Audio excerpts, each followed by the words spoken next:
They can take your world. They can take your heart. Cut you loose from all you know. But if it's your fate, then every step forward will always be a step closer to home.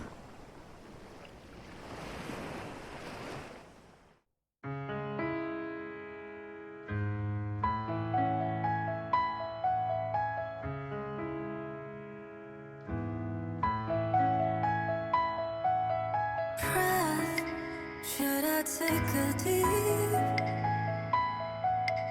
faith? Should I take a leap? Taste what a bittersweet. All my life. Let me face my fears. Oh, let me face my fears. I'll be alone, I'm almost here. Watch me cry all my tears.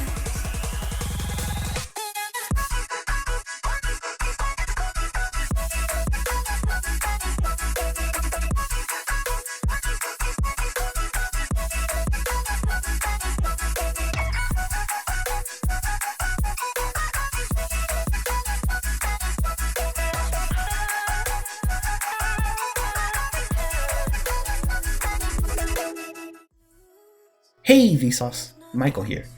The Odyssey is an ancient Greek epic that follows Odysseus, the reigning king of Ithaca, on his journey home after the 10-year-long Trojan War. This journey would take him another 10 years to complete, during which he would face hardship after hardship and suffer loss after loss. For his perseverance and determination, he is rewarded upon his return with the discovery that his home was invaded by a pack of insubordinate suitors, a danger to his still faithful wife and son. With the first known version of this tale generally being credited to the potentially mythical blind poet Homer somewhere between the 8th or 7th century BC, the Odyssey is considered one of the oldest recorded works of literature to still be actively discovered and read by modern audiences. For reference, that means this story predates the earliest discovered saddle, the first recorded example of a library catalog, and even waterproof concrete. Talk about shelf life. But what exactly is it about this story that continues to grab the attention of new readers, of new writers, so long after its conception? I don't know. That's a topic for someone else to explore. The topic I want to explore today in this video is the current new, and my personal favorite, retelling of this story, Epic the Musical. If you don't know what Epic the Musical is, Boo this man! Epic the Musical is a passion project written, arranged, produced, and the lead role sang by one Jorge Rivera Herons, aka Horgan Bong Borgan Bong. According to the wiki, Epic is a fully sung through musical consisting of 2 acts with 20 songs per act for a total of 40 songs. Each act is divided into sagas, or chapters, which are currently being released as individual albums, with the 9th and final saga, the Ithaca Saga, set to release on the 25th of this month, which is definitely the only thing happening that day. If you're still a little bit confused about what this is, just think of it like Hamilton, but instead of being about an obnoxious, arrogant, loudmouth bother, it's actually about, but also really about Athena, badass arena, unmatched witty and queen of the best strategies we've seen. But we'll get back to that later. What I want to talk about now is, well, what I want to talk about. Now, I could sit here and tell you all about the behind the scenes of this project, who's behind it and how it got started, but there are already some very well put together videos out there that cover the topic a lot better than I could. See, I've been following Jorge on TikTok and listening to him talk about his creative process ever since he posted his first snippet of Monster back in 2022 or whatever. But I somehow didn't know there was actual full music to listen to until the Underworld Saga dropped. So even though I've technically been around the community for a while, I've clearly missed some things. Speaking about the creative process, I could talk to you about the musicality behind the project. the way the songs are arranged, and the leitmotifs that continuously occur, and what each one means. But there are other videos that already do that really well. Besides, my understanding of music theory is pretty limited. As in, I'm pretty sure the theory probably has something to do with music. Maybe I'll talk to you all about the amazing cast behind the characters, the process that Jay went through of holding open auditions through TikTok until he found the voices and sounds he liked, the friendships and romance that bloomed, or the other projects that these incredible vocalists have gone on to create. Actually, I might still do that last one anyway, cause again, these artists just fucking rip. But no, what I'm actually going to talk about in this video is the themes that this story explores, what those themes can tell us about the world in which we live, and what all of that teaches us about the human condition we find ourselves bound to. Because that's why we tell stories in the first place. Like the point of being in a story, reading a story, watching a story, however you participate and engage with it, is that it is a place to feel safely. Plus, it's just an area that I personally feel way more qualified to speak on. Though, slight caveat, I'm going to be exploring these themes through a very specific focus and lens. The Odyssey, just as a regular story, is very dense and full of many different themes and messages, many of which are outdated at this point, that people far more well-read than I debate over still to this day. If I tried to talk to you about everything this epic covered, I would be here yapping your ears off until Cyberpunk 2077 became Cyberpunk 20 right now. So, for the sake of sparing me the onslaught of all 80 of my HDs, I'm just going to limit myself to exploring one theme, what it means to chase a dream, how that changes us as we go along, and the things we have to give up along the way. So, without any further delay, let's just jump right in. We start this musical right at what will quickly become the end of the Trojan War. Now, in my thematic analysis, the Trojan War is going to represent the time and experience one needs to spend in order to become proficient in their craft. You can think of it as getting an education, completing a residency, training your body for a sport, finishing an apprentice, whatever. Basically, whatever you need to do in order to call yourself a teacher, a plumber, boxer, an astronaut, etc. That's what these 10 years of war represents for the characters we're about to follow. Everyone has completed the tutorial and are starting their journey at the exact same level of mastery. Here we're introduced to our main character, Odysseus. Alright, my brothers, listen closely. Tonight we make the Trojans pay. Within the first few lyrics we're given, it is immediately established how competent he is. Yes, sir! Diomedes will lead the charge. Agamemnon will flank the guards. Menelaus will let our mates through the gates to take the whole city at large. Teucer will shoot any ambush attacking. Little Ajax will stay back. Nestor, secure Helen and protect her. Neo, avenge your father, kill the brothers of Hector. Yes, sir! Even though this version of the story doesn't explicitly state that the Trojan horse was his idea, it still makes it clear both his affinity for and disposition in leadership. Also, notice how he's being super clear and specific with his orders and what he wants everyone to do.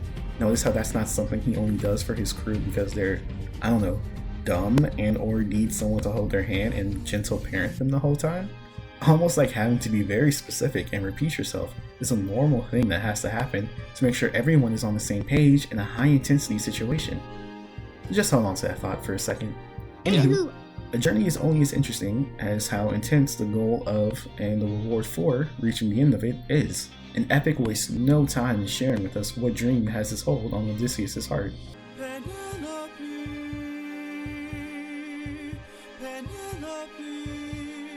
and Telemachus, I fight for us, I fight for us. What do you live for?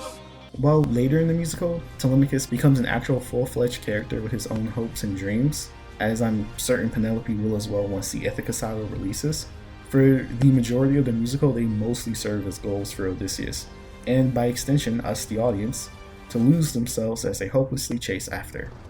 It's why until we return home to Ithaca, the only times we ever hear Penelope's voice is either when Odysseus is literally dreaming, or when mythical beings use his loneliness and longing for his wife to try and manipulate him one way or another.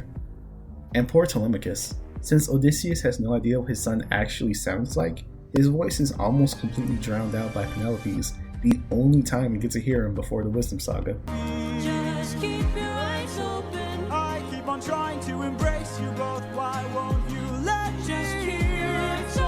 But yeah, these two characters represent the driving force behind just about each and every decision Odysseus is going to make throughout the story going forward, including the impossible choice he's about to be given within the next 30 seconds of this song. Honestly, this is just such tight and efficient writing. As soon as the first song starts, we're introduced to our main character, showing his technical skill and proficiency, establish why the men under his command would be willing to follow his leadership, and show what matters most to him and why he keeps fighting. We're given our who, What? When? Where? And why? all in roughly around a minute, and none of it feels rushed. Speaking of not feeling rushed, you know who doesn't get that courtesy? Our protagonist, Odysseus. And why is that, you ask? Because Zeus is here now, and as always, his presence just brings some real fucked up shit. In today's episode of What Terrible Thing is Zeus Gonna Do This Time? He's gonna tell Odysseus to kill the infant son of Prince Hector in order to completely end the war and prevent any sort of Inigo Montoya situations from rising in the future. A mission to kill someone's son. I'll talk more about what the infant represents under this thematic lens later when I get to Scylla. So for now, we'll just focus more on what Zeus, the big guy, Mr. Lightning. represents. With his arrival, Zeus brings Odysseus a vision, and by the end of the vision, gives Odysseus a single command, telling him to kill the child, as it is the will of the gods. That's because, in this story, Zeus is partially represented through prophecy, but wholly representative of passing authoritative judgment. This is the will of the gods. While normally in mythology, these are his second wife's domains, as well as the collective domain of their children later on, these characters don't exist in Epic as far as I'm aware, so Zeus just kind of covers it all. Oh, real quick, I didn't establish this up front, but in my interpretation of these themes and through lines of the story, the gods represent things like concepts, principles to adhere to or strive for, while all the human or mortal characters are representative of the different journeys and changes in identity a person can have as a result of those journeys. This is with the sole exception of Penelope, who is a human or mortal character who represents an entire concept like a dream to follow, until Odysseus returns home to Ithaca and we, as the audience, can finally hear the thoughts, fears, and desires of Penelope the character, and not just Penelope the goal. But generally speaking, a character like Athena will represent an entire concept like wisdom, while a character like Circe will only represent how her experience in the world shapes her current outlook of it. Now, how does this relate to the thematic thesis I presented about this story being allegorical to chasing after one's dreams? Well, we've established that Odysseus has the background, learning, and experience needed to be competent at his craft.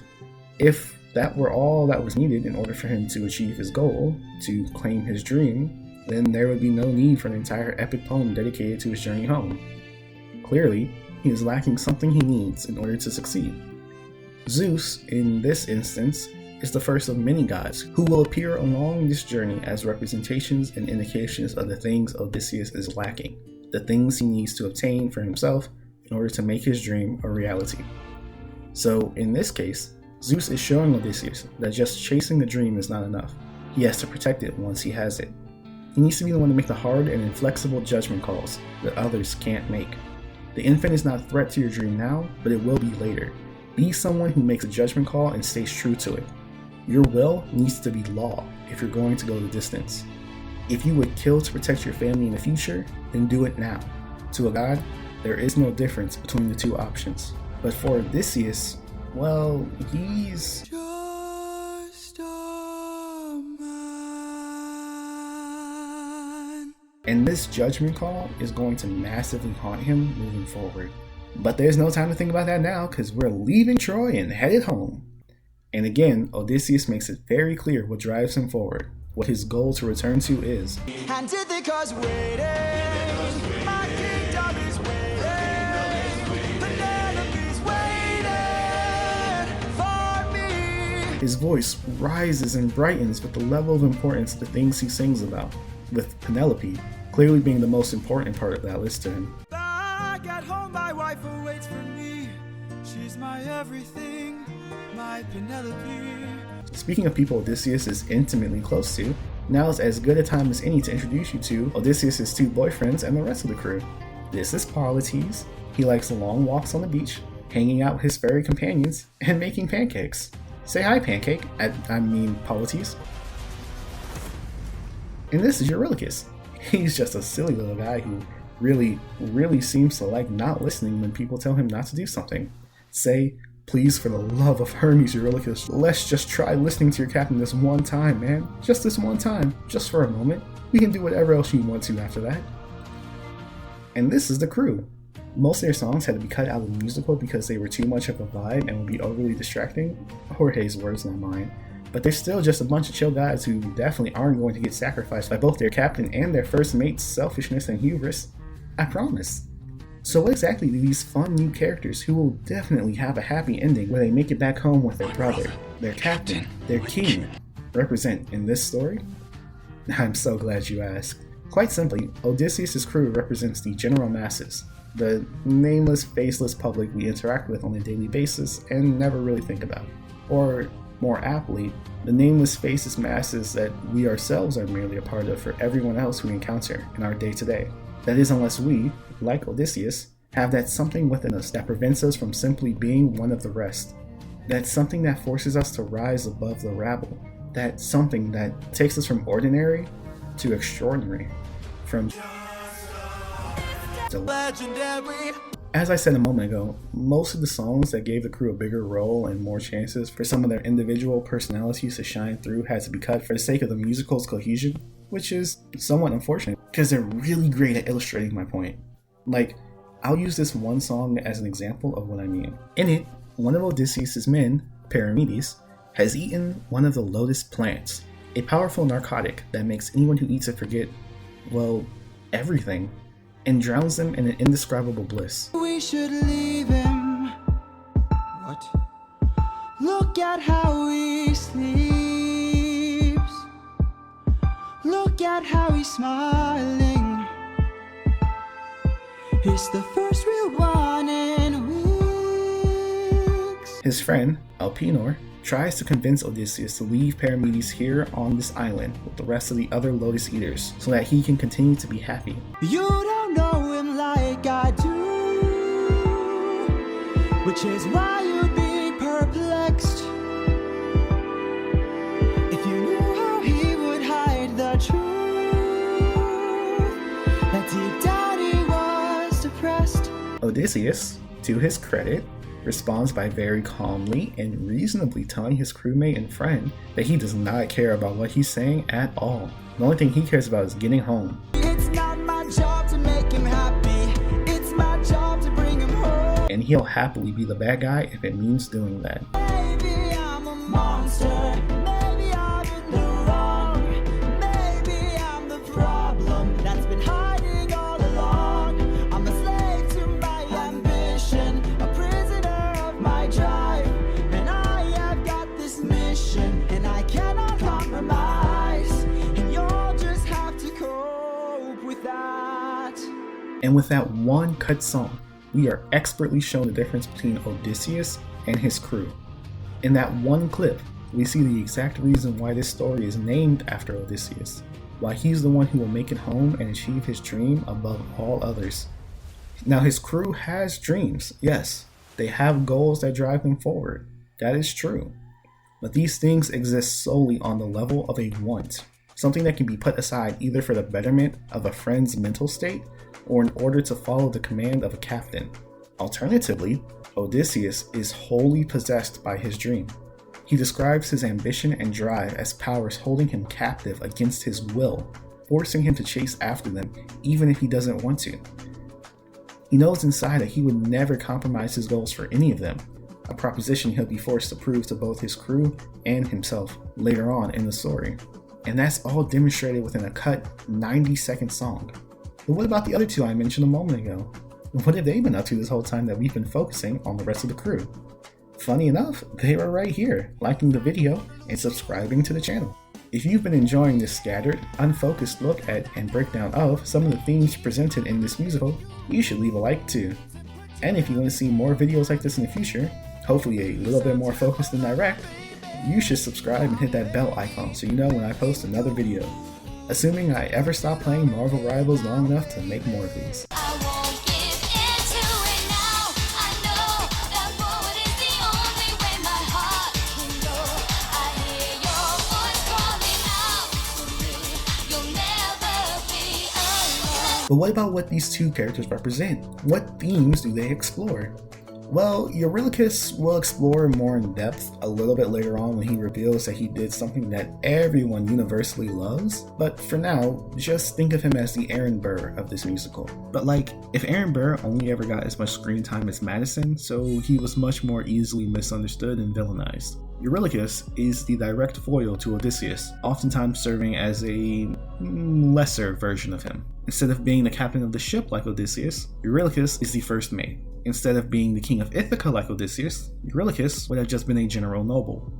Despite both having spent the past 10 years fighting the same war and receiving the same level of experience for their current levels of competency, only Odysseus spent those past 10 years and more being directly mentored and guided by a literal goddess. The only areas in which Eurylochus surpasses Odysseus are when it comes to being pragmatic and having the crew's best interest in mind.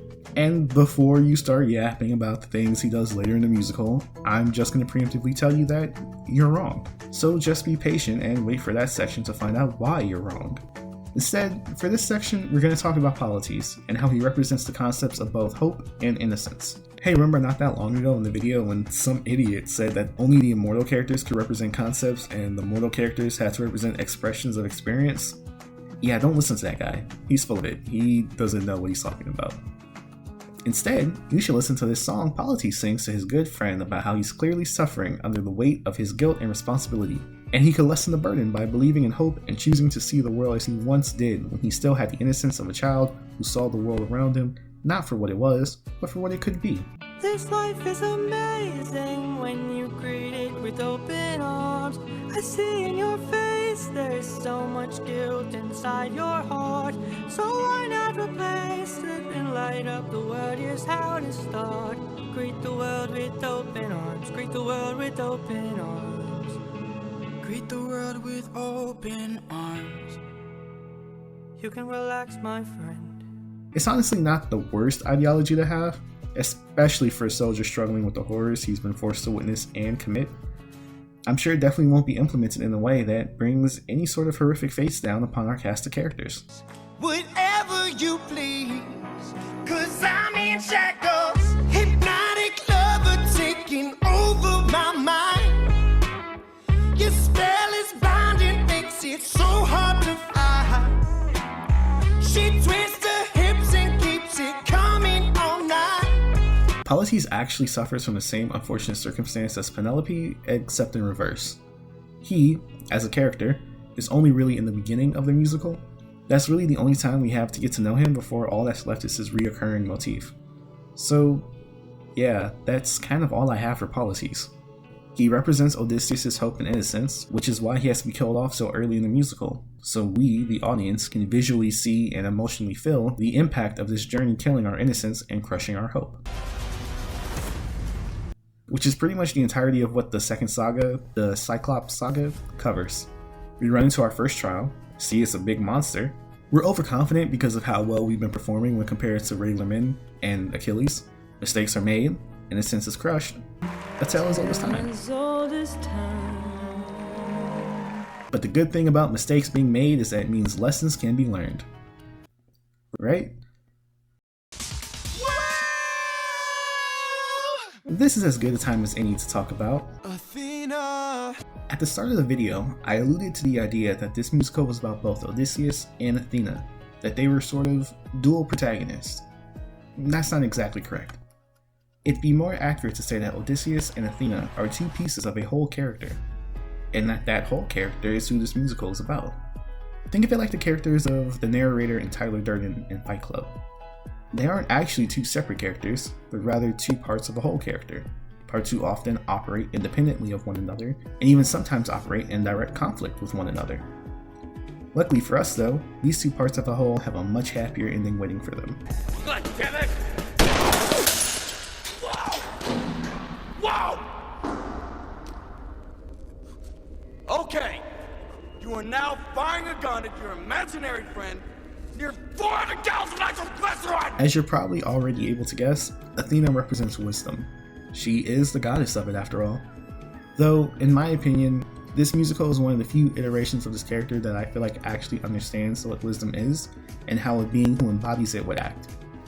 Typically, Athena, or Athena-like characters, are portrayed more like keepers of knowledge. They know a lot, they're very smart, and they're very sure of themselves and their intelligence. It's such an extremely common interpretation of this type of character that you've probably come across one without realizing that they were supposed to be the wise one and not the smart one. Clearly, I don't think that the two are the same. Related, sure, but not interchangeable. Intelligence is the ability to learn, absorb, retain, and recall information. Wisdom, on the other hand, is the ability to learn from experience, both your own and others, and to grow from them as a person. You're an orphan, right?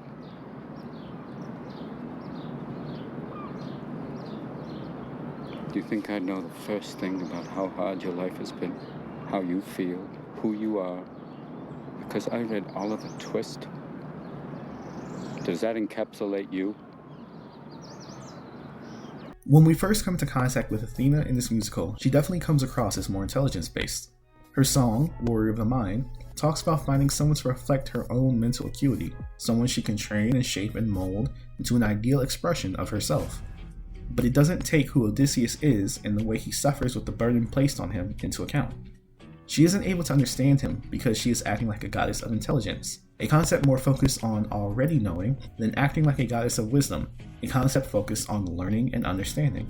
This can also be seen with the way she interacts with Odysseus in the last two songs in this saga. The first thing she tells him after he and the remaining members of his forward scouting party barely manage to escape the Cyclops' clutches is to go back there and keep fighting. Go and finish him off. Don't be a pussy. This instruction is not very wise. Like, at all. Odysseus, with a full party and high confidence, couldn't bring down the Cyclops before the tables were turned on him. Now, he's clearly shook after having just lost a soldier under his command for the first time over the course of the past 10 years of war, and one of those men he lost just happened to be his best friend who symbolized his innocence. Also, he literally just found out that that is not the only Cyclops on the island. It's not even the only Cyclops in the cave. These fuckers are everywhere. So even if he kills this weakened Cyclops, what's to stop the uninjured, bigger, stronger ones from rushing out and wiping out everyone else in his crew? But Athena isn't seeing things from that perspective. She's an immortal goddess and a warrior. She knows what it means to fight and win, and is probably confident that with her blessing, Odysseus could overcome this obstacle. But she doesn't understand how insane of a request it is to tell him to run back into the cave of monsters where his friend just died. She can't understand yet why he's acting like this and not listening to her, so they have a big fight, say some terrible things to each other, and break up. Athena goes away and we don't see her again for another 18 songs. The musical weighs 4.5 sagas, gets to the midway point of the second act, and covers an entire 10 years of the journey before we reunite with our patron goddess. Old friend, it's been 10 years since I last saw you. Remember me, I am the infamous Odysseus! Let's see where you've been. And it's such a smart decision because the Athena we reunite with is not the Athena who left. This is a goddess of wisdom. She has learned and grown, reached a point of reflection and understanding that would have completely eluded her before. And so I thought maybe if I had made a different call, maybe if I hadn't missed it all, maybe he'd be fine. Maybe we'd unwind. When she goes to help Telemachus, she isn't trying to force him into a specific mold. She's offering guidance and protection with enough room to let him chart his own path of who he wants to be. She takes accountability for the role she played in the way things ended with her friend and reflects on what she wishes she could have done differently. And when the time comes for Odysseus to call out to her for help, for his wisdom to reunite with him and free him from his emotional shackles, she doesn't respond as a goddess who knew best the entire time and told him that he needed to listen to her, but rather as a goddess who understands what he's been through, what he needs now, and is immediately on her way to help him. Stay in my open arms.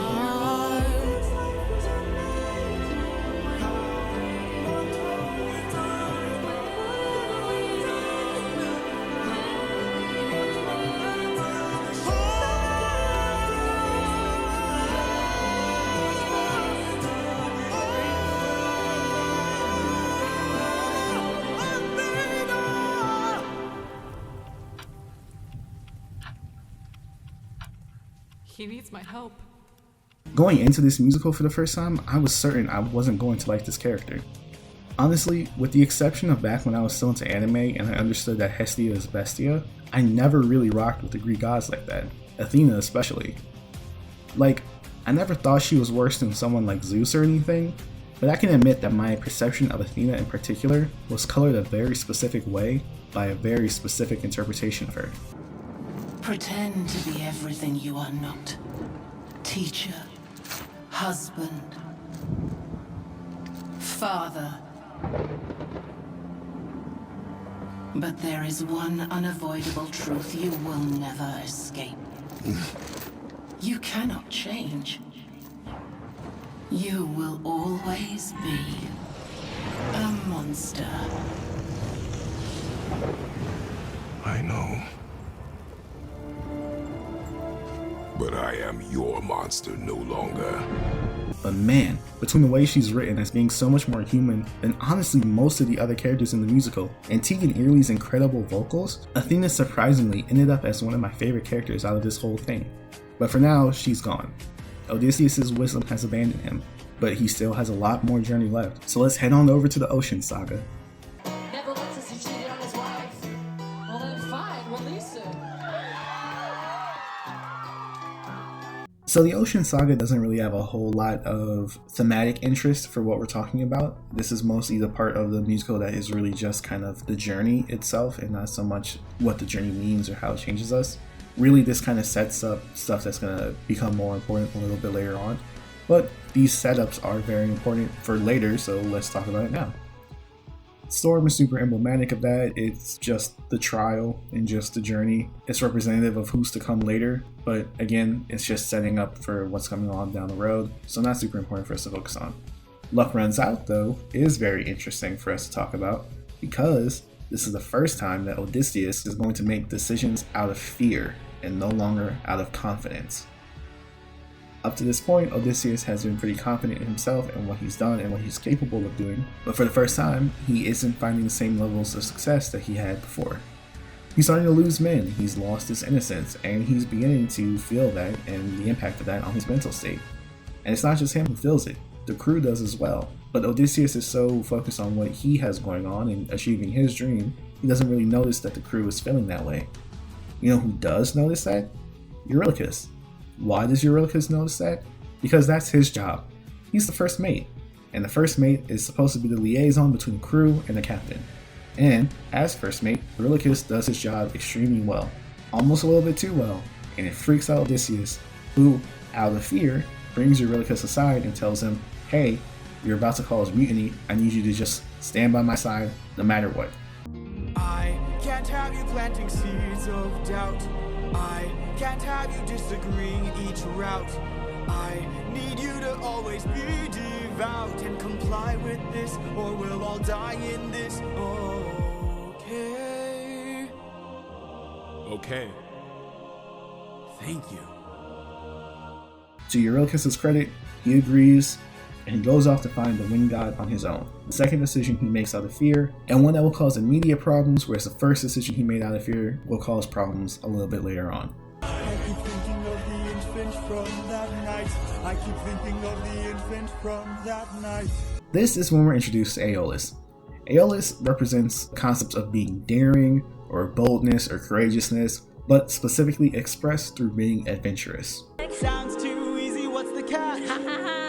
Keep your friends close and your enemies closer. This isn't super important at this point in the video, but it will be later when we talk about both Telemachus and the Vengeance Saga. But back to Eurylochus and the rest of the crew. Because, like I alluded to earlier, this is the point of the musical where he does something that, doesn't really go over super well with a lot of people. I opened the windbag while you were asleep. Okay, so this is probably a good time to talk about Eurylochus opening the windbag. Again, like I said when I introduced this character initially, Eurylochus serves as a sort of lesser Odysseus, a foil for Odysseus to show how smart and competent, or how driven and how motivated he is. As a result, Eurylochus makes decisions that Odysseus very clearly wouldn't, and since Odysseus is our main character, we see the decisions that he makes as being more righteous or understandable than the decisions that Eurylochus makes because they're in direct contrast with the decisions Odysseus makes, yada yada. In this case, I actually feel like Eurylochus is being a good first mate, and listening to his crew, like 600 men who are expressing their concern at the fact that, hey, Captain's kind of losing it. His best friend got crushed in front of him. A bunch of men got crushed in front of him. It's the first time any of us have died in 10 years, and he's clearly not okay. He went up to the wind god by himself. We don't know what they talked about up there. The servants of the god came down and told us that it's treasure in the bag. He's like, no, it's not treasure. Don't listen to them. But I mean, hey, that's a god. The first god any of us are seeing, because, we're not captain. We haven't spent our whole childhood with a goddess. And as if that wasn't bad enough, he hasn't slept for 9 days. That's not normal. That's pretty crazy. So the crew, being concerned and honestly just wanting to know what's in the bag, probably turned to Eurylochus, the first mate. We saw already in the song right before this one that he acts as the liaison between them and Odysseus, and that the expressions and concerns that they have are the things that he gives a voice to and gives relevance to. So for them, they're probably saying, hey, open the bag, it's been 9 days, non-stop, open the bag. Odysseus finally falls asleep, and Eurylochus is probably like, you know what, screw it, I'm just gonna open the bag. Like, I know Odysseus says that there's a storm trapped inside of there, but that doesn't make sense, because again, for mortal people who have not had any interaction with any sort of god or goddess, aside from the followers, the one who just came down and told us that it's not the storm trapped in the bag, it's treasure. So I'll just open the bag to get them to shut up. And so Eurylochus opens the wind bag.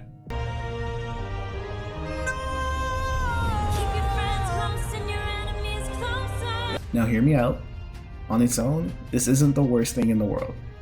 Realistically, simply opening the wind bag would have just added a few more months of travel to the crew's journey if their captain hadn't doxed himself to a monster a few songs prior. But he did dox himself, which is where the actual problem that they're facing comes from. Because without Odysseus doxing himself, there's no storm to put into the bag. They just get home. And Eurylochus opening the wind bag just moves them from where they're at to a different place entirely. It doesn't get anyone killed. It doesn't lead them to Poseidon. Poseidon was always going to find Odysseus.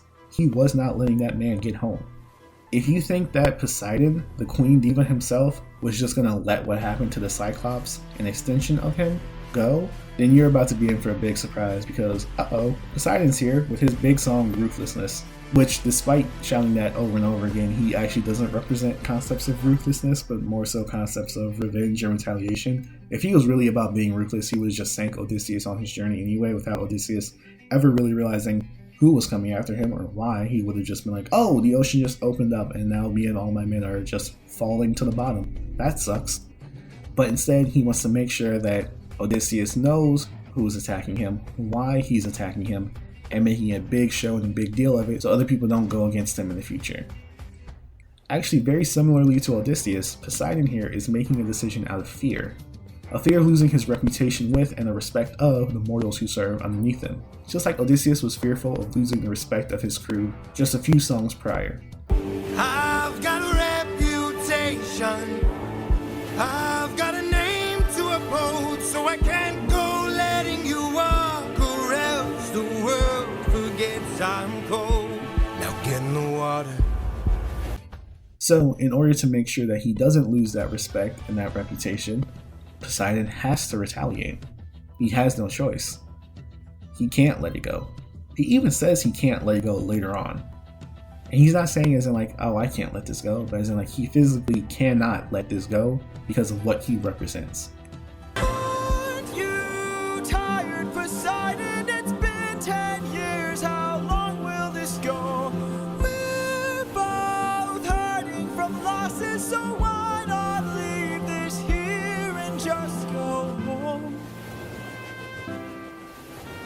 I can't. Maybe you could learn to forgive.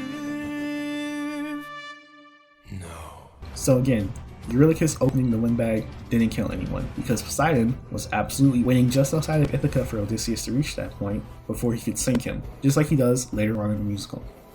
I've been waiting for this moment, for the perfect time to strike. When you're home so close and you've reached your coast, that's when our paths collide. Well, Actually, that's not entirely true. I guess technically you can make the argument that Eurylochus opening the windbag got Odysseus' mother killed because she threw herself from the cliffside when she saw the storm sweep away Odysseus and his fleet. So if you want to make the argument that you don't like Eurylochus because he got Odysseus' mom killed, sure.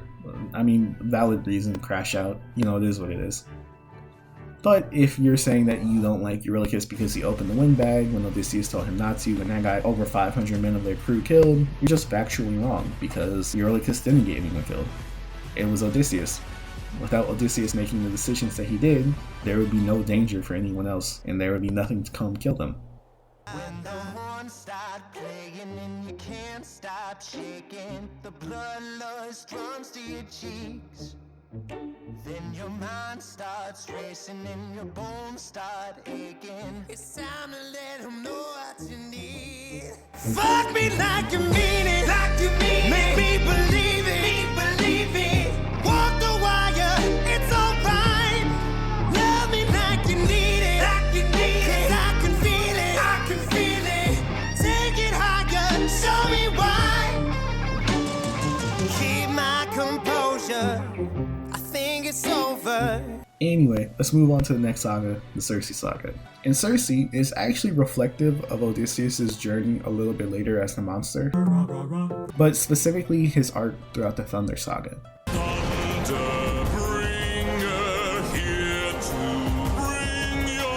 She starts off as someone who's been scarred in the past, a person who allowed themselves to be trusting in some areas and ended up getting burned for it. So now, she's not trusting at all.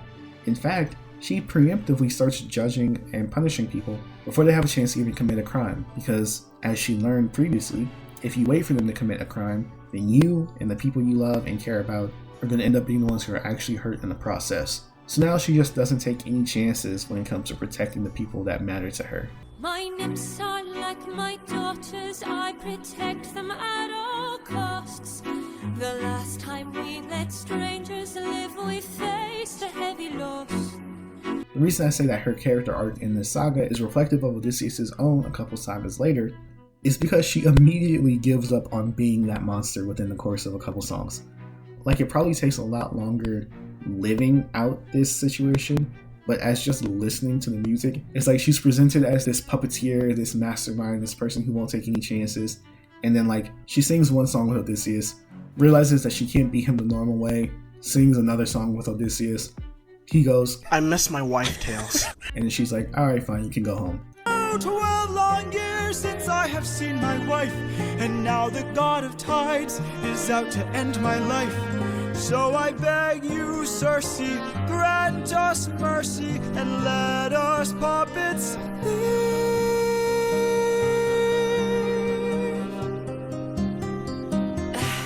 Poseidon, eh?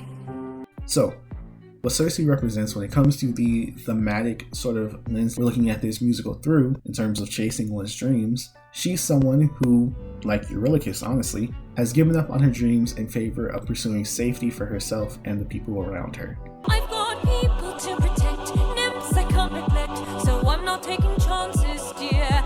Like I said before, she's not taking any chances. If she thinks you're a threat, she's gonna deal with you. If you make one wrong move, then you're done for. Anything I don't approve, then you're done for. Then she meets Odysseus, a man who is still wholly obsessed with his dream and possessed by the pursuit of it, who opens up and genuinely begs her to help him fulfill this dream of his, of at this point getting home with his men, but you know, that extra baggage will be dropped a little bit later on. And she's moved by it, because she's had a similar dream at some point in her life, and it rekindles those feelings within her. And that hardened shell of the puppeteer fades away for a moment as she decides to help Odysseus move forward. There are many ways of persuasion. There are many modes of control. Maybe showing one act of kindness leads to kinder souls down the road. I remember actions of passion. I have been in love once before. And again, this is why I say it reflects Odysseus' journey in Thunderbringer, because her decision to do that opens her up and makes her vulnerable, and it puts her nymphs in danger. She makes the choice to remember her dream, and remember the person who used to chase those dreams, and in doing so, clears the way for her nymphs to be sacrificed for that decision. Fortunately for her, Odysseus is not Zeus, and he's not going to be a dickhead about it, at least not in this regard with Circe. He's going to be a dickhead later, just not here. So Odysseus opens up his heart and makes himself vulnerable to Circe. He's rewarded for it by Circe opening up her heart and becoming vulnerable as well. They bounce off each other back and forth. She tells him where he needs to go next. She frees his men of the spell that she put them under and gives him direction and guidance on how to continue chasing after his dream. All in all, pretty good interaction. Probably one of the only positive sagas for Odysseus. The only other thing of note within this saga is the introduction of Hermes, who is just the god of vibes. Wouldn't you like a taste of the power? Wouldn't you like to use more than words? Deep in the night, the fight lasts for hours. You can be hurt when you can be hurt. He actually, for this part of the journey, fills the hole that Athena left and takes on the role of being the one to give Odysseus guidance and wisdom, specifically representing a concept of generational wisdom. Whereas Athena's wisdom operates more along the lines of, this is what you've been through, this is what you've done, this is what you can learn from it, here's how you grow from it. Hermes' wisdom operates more along the lines of, here's what I've done, here's where I've been, here's what I've seen, and here's what you can learn from it. And fortunately for Odysseus, he listens to Hermes, who is actually, turns out, his godly ancestor. I forget how many greats it is, but he's like a great-great-great-grandfather or something to Odysseus. So it does kind of fit the mold of a familial figure, kind of passing down the wisdom they've accumulated over a full life lived, and the many things that they've learned along the way.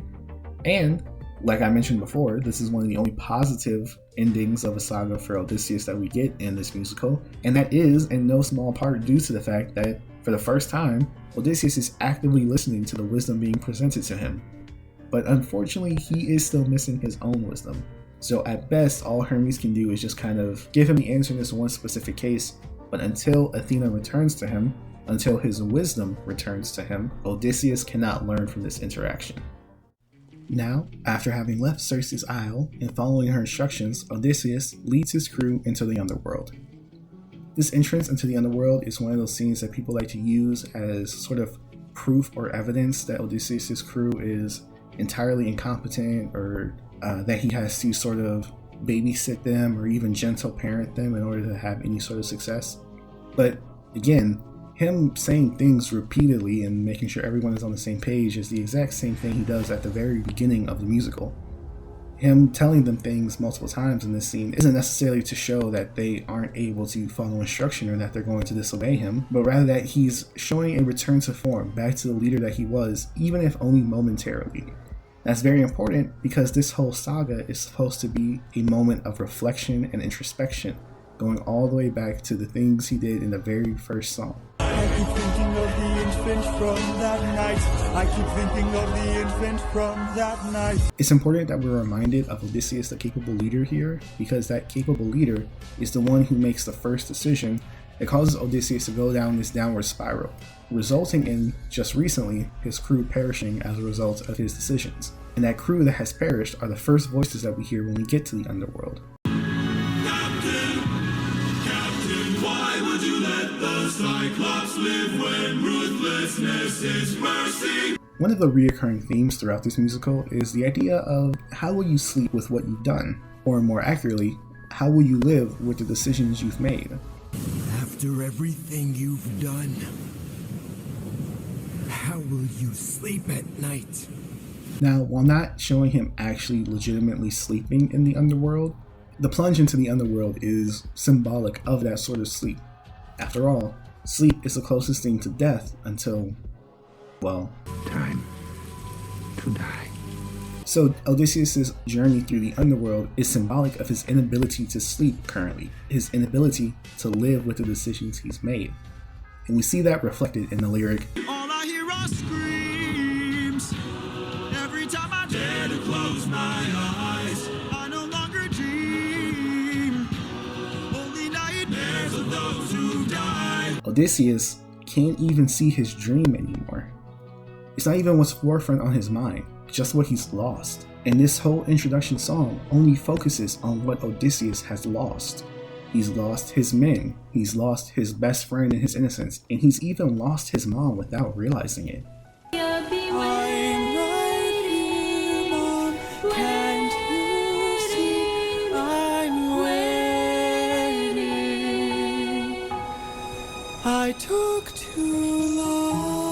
how does he respond to those losses? He tries to drown them out, to sing louder than them, to scream at the top of his lungs in a desperate attempt to prevent those voices from getting into his head. All I hear are screams. All I hear are screams. Every time I dare to close my eyes, I no longer dream. I no longer dream. Only nightmares of those who died. Nothing's what it seems. Nothing's what it seems. But in the underworld, your past is always close behind. Your past is always close behind. Down in the underworld. Then he goes and talks to the prophet, and the prophet only tells him of more things that he is going to lose. That because of the decisions that he has made, loss is inevitable. I see your wife with a man who is haunting, a man with a trail of bodies. You know, he's felt like he's been making the right choices all along. His reward for those choices has been nothing but unending sacrifice. I lost my best friend, I lost my mentor, my mom, 500 men gone, this can't go on. So, the saga and the act here end with Monster, a song of Odysseus having finished his reflection and coming to the conclusion that I am fearful of losing more, I am fearful of what might happen if I continue down this path. I can't even hear or see my dream anymore, but I know that's what I was pushing towards in the beginning, so I'll just keep pushing towards it. I'll just scream louder than these concerns I have. I'll just push harder than the fear of loss pulling me back. And in doing so, I'll make decisions that focus on me and my benefit in order to chase this dream, because that's all I can do at this point. If I stop and think, stop and rationalize, I'll just be reminded of the loss.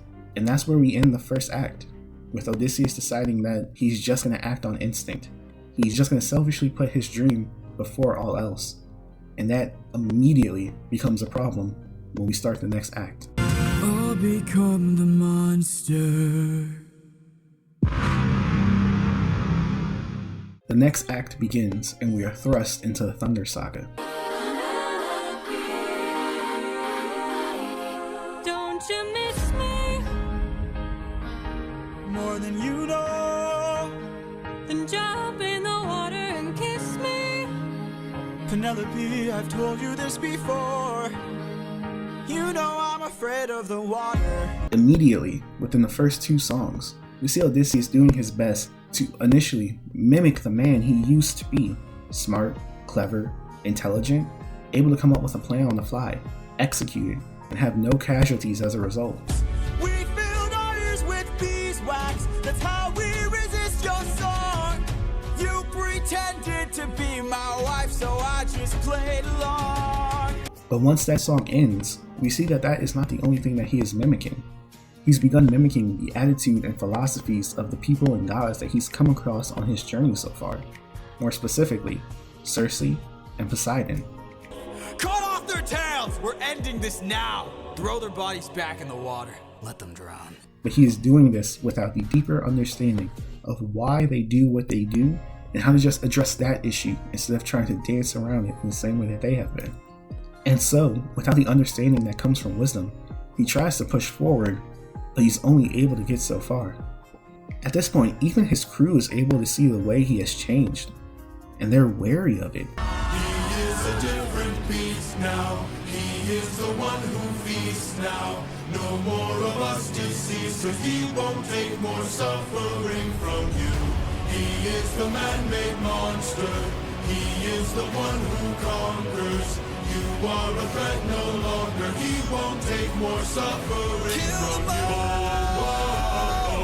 But it's been 12, maybe even 13 years of them having followed this man who has seemed larger than life, more than human, far beyond the constraints of a mere mortal. And so they continue to put their trust in him, because even if he isn't as great as he was before, he's still greater than they are, greater than they feel that they can ever be. And so they push onward, following his orders, following his command, watching him become the man-made monster, but not stopping it, because who are they to stop it? He is the one who's been pushing forward for his dream this whole time. He is the one who has always found a way forward. I read your lips and phrases, scanning for information. Sirens know about every route and horizon. reason. Now I know how to get back to my island. Without Odysseus, they don't have a dream. Without Odysseus, they don't have a voice. And that's reflected in the music itself. There is no crew song. They don't get to express their thoughts and feelings and emotions without Odysseus. It is his journey after all. So the best they can do is just hope that these changes that are happening within him will at least benefit them in the way that their king has always made sure to benefit them in the past. No more of us deceased, 'cause we won't take more suffering from you. We are the man-made monsters. We are the ones who conquer. You are a threat no longer. We won't take more suffering from you. But then Scylla happens. And unfortunately for the crew, Scylla represents sacrifice. More specifically, Scylla represents the Faustian narrative idea of sacrifice, which is where selling one's soul to the devil in exchange for worldly possessions or power comes from. I believe in the original story, you sold it for like knowledge and wealth, and I think actual literal powers. It's been a long time since I've read that book, and for some reason I always got it mixed up with the Portrait of Dorian Gray, so I'm not 100% confident on that. Enough talking. Time for some screaming.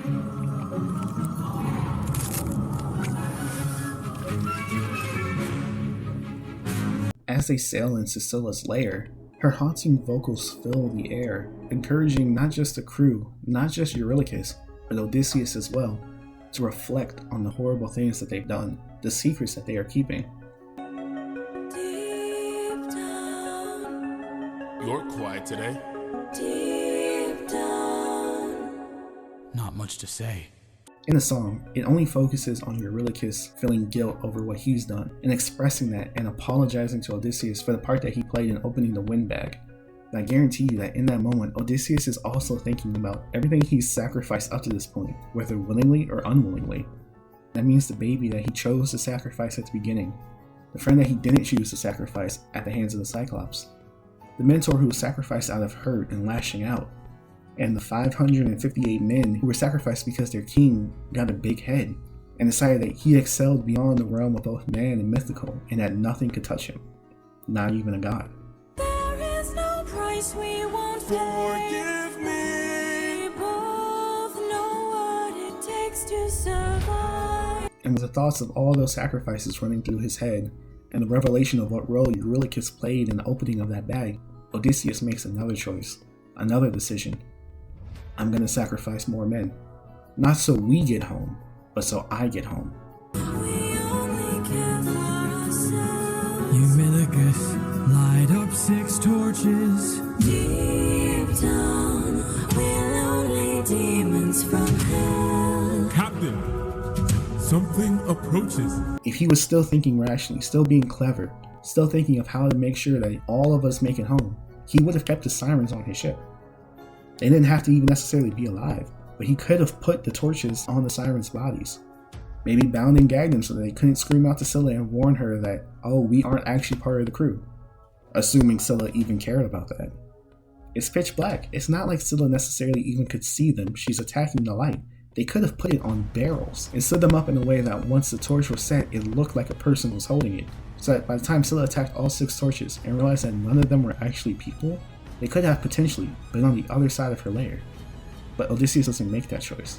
He chooses to sacrifice. And this is what I believe Scylla represents. I believe Scylla is a cautionary tale of what happens when you allow yourself to go too far with sacrificing.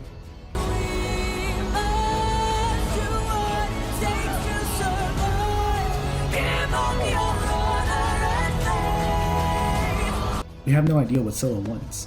We have no idea what drives her, what dreams she might have had at some point. But what we do know is that she feels justified in what she's doing, that she's just surviving, and that these sacrifices are necessary in order to ensure her survival above all else. And unfortunately, Odysseus joins in that same line of thinking, represented by him harmonizing with her at the end of the song. We are the same, you and I.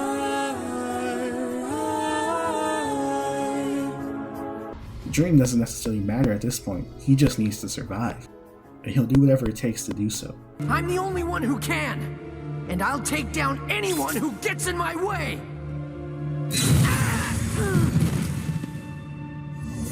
Once they get out of Scylla's lair, the entire crew is left with what just happened, left to sit with what sacrifices were just made, and left to ponder on who made those sacrifices without consulting anyone else. Tell me you did not know that would happen. Say you didn't know how that would end.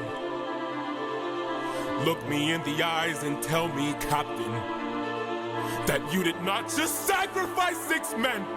Eurylochus especially is struggling to understand this, struggling to reconcile what just happened with the image and understanding of the great man that he once believed Odysseus to be, the great man that he still wants to believe Odysseus to be. We fought the Cyclops. You were quick to hatch a plan, and when we fought with Circe, it was you who left behind no man. But when we saw this monster, we didn't take a stand, we just ran! Say something!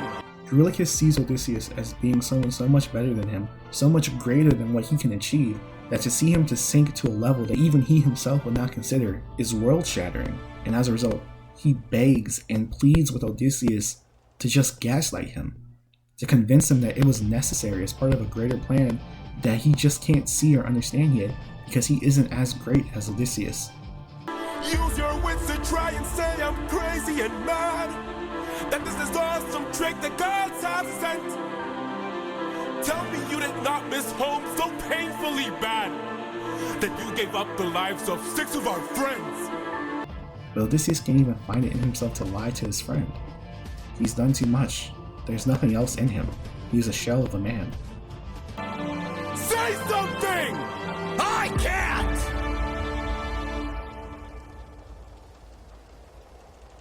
Then you have forced my hand.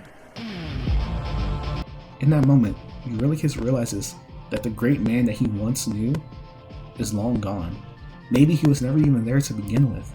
But what he's left with now isn't even human. It's a monster parading around in the skin of his friend, his captain, his king, and he cannot accept that. So he rebels against it. In the same way that the siren presents an image or an idea of someone that you want to see, someone that you want to follow, someone that you want to convince you to get into the water with them. But as long as you have the clear head and understanding, you know that that is a monster trying to trick you and lead you to your death. Eurylochus and the crew looks at Odysseus in this moment. This is not someone who can lead them home. This is not someone who can lead them to their dreams. This is not someone who can even ensure that they will all survive. This is not someone they can trust, and this is not someone they can follow. So there's a mutiny, and Odysseus is knocked out. My head. Where are we? But within them, Eurylochus especially, there's still love and adoration for the man that Odysseus was, so they don't kill him. Instead, they knock him out and tend to his wound and hold off on making any decisions until he wakes back up. Where are we? Some island, the first one we found. It's bursting with cows, just roaming around, begging us to eat. So much meat, and hunger is so heavy. You see, I believe Eurylochus is still hoping that Odysseus will snap out of it, will become the great man that Eurylochus knows he can be, the great man that the entire crew needs him to be. But when he wakes up, he's not that man. He's once again acting out of fear that he won't be able to make it home, begging and pleading, making himself vulnerable in the same way he did to Circe, hoping that Eurylochus will also hear what he's saying and listen to him. Please don't tell me you're about to do what I think you'll do.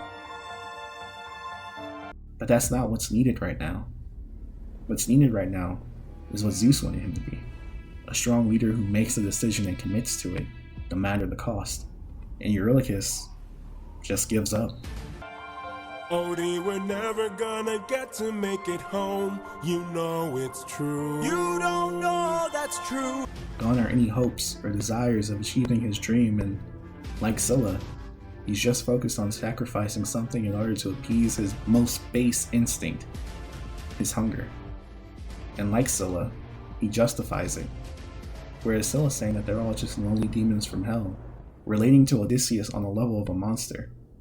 Eurylochus sings, I'm just a man. Eurylochus, no! relating to Odysseus on what he hopes is the last thing that connects them, their mortality.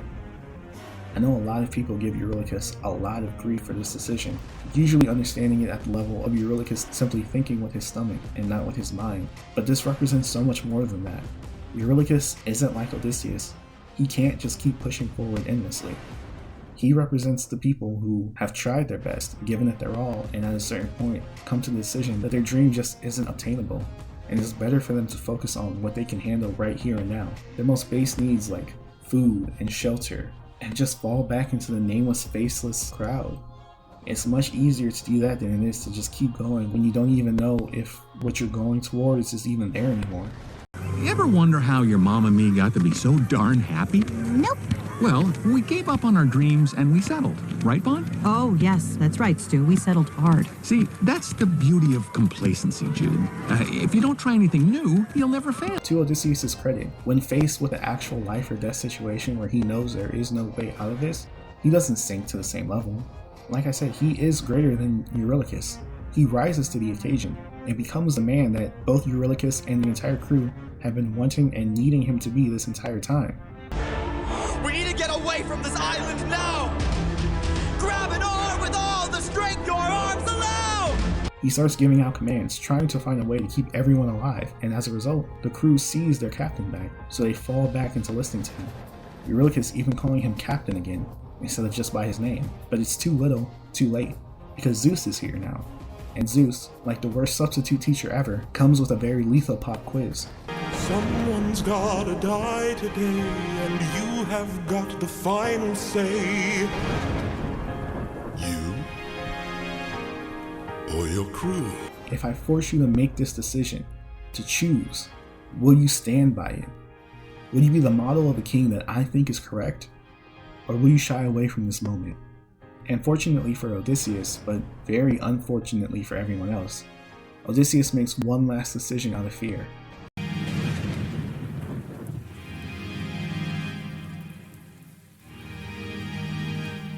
Captain? I have to see her. But we'll die. I know. He once again begs and pleads his case, the same way he did with Circe, and the same way he did with Eurylochus. But unfortunately, this is Zeus. He will not open up his heart in the same way Circe did, and he cannot be reached on the level of a man in the same way that Eurylochus could have. What he wanted was Odysseus to be strong, to be firm, to pass authoritative judgment, and to not falter when his judgment is questioned. So, because he failed the test, Zeus punishes him. Yes, he kills the crew and spares Odysseus, but he leaves Odysseus alive, trapped on a prison that he cannot leave from, with a warden who will not even grant him the peace that comes from dying early. Since he was not able to become someone who passes judgment without remorse, remorse will be all that he has.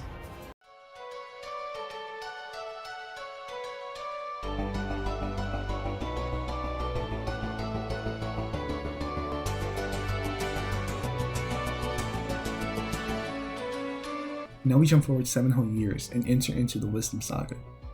I already spoke earlier about Athena's personal growth and her developing her understanding, but as far as the musical goes, this is our first time as an audience getting to see that. Before this moment, we didn't even know if Athena would return. We, like Odysseus, just assumed she was gone. But here she is now, helping protect Odysseus' son, his wife, and his home.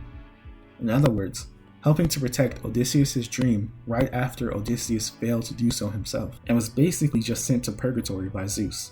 How did I do that? Is time now moving slow? No, I just made your thoughts quick. Oh, that is so sick! All right now, let's try this again. This is also the saga where we are introduced to Telemachus the character, and not just Telemachus the dream. Penelope unfortunately doesn't get this moment yet, despite just being right down the hall for like 60% of the saga. So for now, she's just going to remain Penelope the Dream. Speaking of Penelope, we are introduced to her suitors, who represent being the worst. Give me a chance, a single opportunity, and I'll overcome these obstacles and scrutiny. And Boy, when's your tramp of a mother gonna choose a new husband? Why don't you open her room so we can have fun with her? don't you dare call my mother a tramp. Oh, I just did. What you gonna do about it, champ? Like, I don't think there's any one specific thing that the suitors represent. There could be anything ranging from people who failed where you succeeded, people who don't like that you succeeded in general, people who want to keep you from succeeding, people who want access to the spoils of your hard work without having to put in any effort of their own, people who believe that their proximity to power or success gives them access to those things, etc. Basically, any negative part about chasing your dream, just assume that the suitors can probably represent it. Telemachus, though, is actually pretty great. He's basically a combination of Polites and Aeolus, which I believe is reflected in his music, but again, I don't really know music theory that well, so I'm not the right person to ask about those things. But he has the sense of adventure and the bravery that comes with it, while still retaining his innocence. And thanks to the guiding wisdom that Athena's presence brought, he was able to stand and fight to protect his innocence, and his bravery, and his sense of adventure. And honestly, the fact that Athena helped him fight for those things, when before she told Odysseus to kind of just get over having his innocence crushed, is our first hint at how much she's reflected and grown over the past 10 years. I've no respect for bullies, those who impose their will. I've seen plenty enough to truly understand this kind of filth. Let's teach this dog a lesson in front of all his kind. After having helped his son, and reflecting on her time with him, Athena goes to find Odysseus herself, to see what happened to him, where he is, and if she can help get him home. Odysseus, where did you go?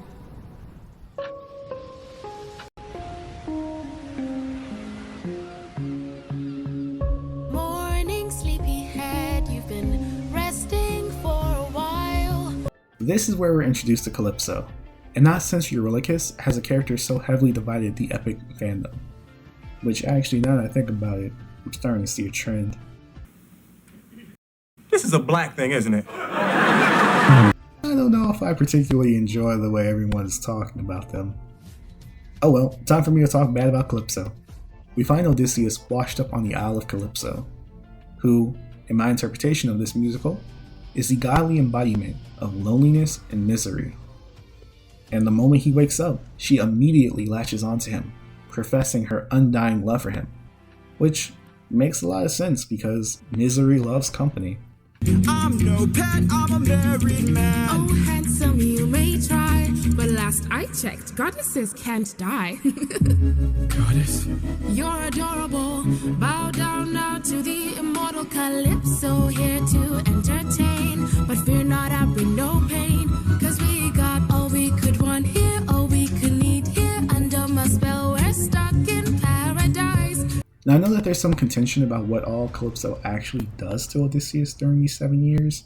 I read a comment once that said that Jay has confirmed that in his version of this story, Calypso doesn't sexually assault Odysseus, which is a little bit hard to believe considering that one of the first things that she says to him after he A, wakes up, and B, tells her that he has a wife is, hey, we're gonna go climb into bed together. Did you know you talk in your sleep? Tell me though, who's Penelope? She's my wife. Anyways, I've got all you could want here, all you could need here. Just you and me, my dear, my love for life. Soon into bed we'll climb and spend our time. I'm not your man. I'm what you want here, I'm what you need here. Just you and me, my love in paradise. Now till the end of time, from here on out you're mine, all mine. But, I mean, you know, if that's what Jay said, this is his version and his interpretation of this story, so I'm not gonna sit here and say, like, no, she has to be this way or whatever because this is how it was in the original. That's dumb. But I will point out that even if she doesn't assault him in that fashion, she does hold him against his will for 7 years, which is also very, very bad. And it's not something that she apologizes for later, which, I mean, we'll get to that, but she doesn't even actually apologize. That was like a YouTube apology. I don't know what that was, but it sounded nice, so it's still one of my favorite songs in the musical. But I'm not sorry for loving you. I'm not sorry for loving you. And if you're like, oh, well, you know, she held him hostage, sure, but I mean, that's not the worst thing you can do to a person, I guess. I mean, weird hill to die on, but okay. I will also throw out there that she severely damages his mental and emotional state. So much so that when Athena presses the live button on her live stream and jumps forward to where the story currently is, Odysseus is drowning in so much misery and sadness that he is standing on a cliff face ready to throw himself off and actually drown in literal water in order to get away from her. Odysseus? All I hear are screams. Odie, get away from the ledge. You don't know what I've gone through. You don't know what I've sacrificed. Every comrade I long knew, every friend, I saw them die, and all I hear are screams. It will be fine, dear. Come back inside, dear. Love of my life, come back to paradise. I know your life's been hard. I'll stay inside of your heart. All I hear are screams. I love you, my dear. I love our time here. Life would be so much Just worse let if me you close had my died. Please eyes. stay away from harm. Stay in my open arms. You know, I only got my bachelor's in psychology and counseling, but that doesn't sound like a good partner to me. Also, while we're on the topic of being a good or bad partner, I would like to throw it out there that if you are in a relationship, it doesn't have to be romantic, it could just be someone you know, but someone who clearly has PTSD, and you've known them for 7 years, and you still don't know what words, concepts, or phrases set off their trauma. You either don't care that they're traumatized, are so wrapped up in what you want and what you have going on that you're unable to recognize anyone or anything else around you, are emotionally abusing them, whether intentionally or not, in order to keep them dependent on you, or you're some combination of the three. Personally, I think Calypso is some combination of the three because she doesn't actually love Odysseus. She just loves that someone is there on the island with her. Someone is there to share in the misery and sorrow that she has been experiencing alone this whole time. Someone is there for her to push those feelings onto so that she can experience happiness, regardless of what that does to their mental state. And again, I'm talking bad about Calypso, but I don't mean this about the actual singer behind the voice. We love Wangui here. We stand Wangui here. Wangui is great. She is not Calypso. Calypso kinda sucks, but Wangui is awesome. You used to call me your little bird. Kanyoniga kwa kainaga. For when your spirit sank low, I'd sing them off the floor for you. The other buddies, yeah, they told me they saw you watching from the balcony. We want to bring you up here to help us spread the cheer of life. Just wanted to make sure that was clear because some of y'all have a real hard time separating fiction and nonfiction, but whatever. Anyway, here we are, at the lowest point in the musical, at the lowest point in Odysseus' life, at literal rock bottom, standing on the cliff edge. Odysseus is reflecting on the 20 years he spent chasing this dream, the horrors he suffered, the horrors he's inflicted, the things that he has lost, the person he's lost, and the people he sacrificed along the way. And what does he have to show for it? He's still so far from home, and it seems like he'll never be able to get back, never be able to achieve his dream. So, with nothing left, no way to move forward, and no way to even really end his journey, he makes the smartest decision that he's made this whole musical. He calls out for Athena's help. Just let me close my eyes. Please stay away from harm. Stay in my open arms.